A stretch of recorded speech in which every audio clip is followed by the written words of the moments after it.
ਚਾਚਾ ਤੇਰੀ ਮਾਨਾ ਸੂਰਾ ਆਦਾ ਹਨੇਰ ਕਾਦਾ ਪੈ ਗਿਆ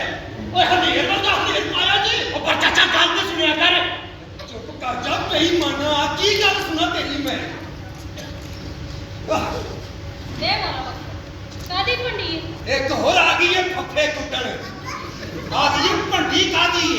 ਹੁਣੇ ਪਤਾ ਲੱਗੇਗਾ ਕਾਦੀ ਭੰਡੀ ਏ ਸਾਡਾ ਤੂੰ ਲੱਗਾ ਡਾਂਗਰਿਆ ਪੀਤਾ ਬੈਠਾ ਕਿਉਂ ਵੇ ਫਸਲੇ ਦੇਖੇ ਨਾ ਬੇਬੇ ਤੁਸੀਂ ਮਾਂ ਪੁੱਤਰ ਹਿੱਲ ਗਏ ਕਿ ਬਹੁਤ ਚਲਿੱਤਰ ਕਰਨੇ ਵੱਡਿਆਂ ਦੀ ਤਾਂ ਮੈਂ ਤੇ ਆਪਣੇ ਘਰ-ਬਾਰ ਦਾ ਚੰਨ ਬਣਾ ਕੇ ਰੱਖਿਆ ਲਾਹੌਰ ਮੇਰੀ ਨੌਕਰੀ ਲੱਗੀ ਤੇ ਬੇਗਮ ਆਖਣ ਲੱਗੀ ਤੇ ਚਾਚਾ ਮੈਂ ਤੇਰੇ ਨਾਲ ਨਹੀਂ ਜਾਂਦੀ ਕਿਉਂ ਜੇ ਇੱਥੇ ਘਰ ਵਿੱਚ ਮੇਰੇ ਕੋਚਰਾ ਭਾਦਰੇ ਦੇ 100 ਕੰਮ ਹੁੰਦੇ ਨੇ ਤਾਂ ਮੈਂ ਇਹ ਸਮਝ ਕੇ ਤੇ ਕੁੜੀ ਹੁਣ ਜਵਾਨ ਜਾਣ ਹੈ ਇਸ ਤਰ੍ਹਾਂ ਉਹਦਾ ਭਾਦਰੇ ਨਾਲ ਰਹਿਣਾ ਠੀਕ ਨਹੀਂ ਮੈਂ ਉਹਦਾ ਹੱਥ ਤੁਹਾਨੂੰ ਬੁਲਾ ਦਿਆ ਆਹੋ ਤੇ ਅਸੀਂ जिन्ना तलब किसे दी होसी सुन किसा कुछ होसन जिन्ना जागे शक्ति से जाग सवेले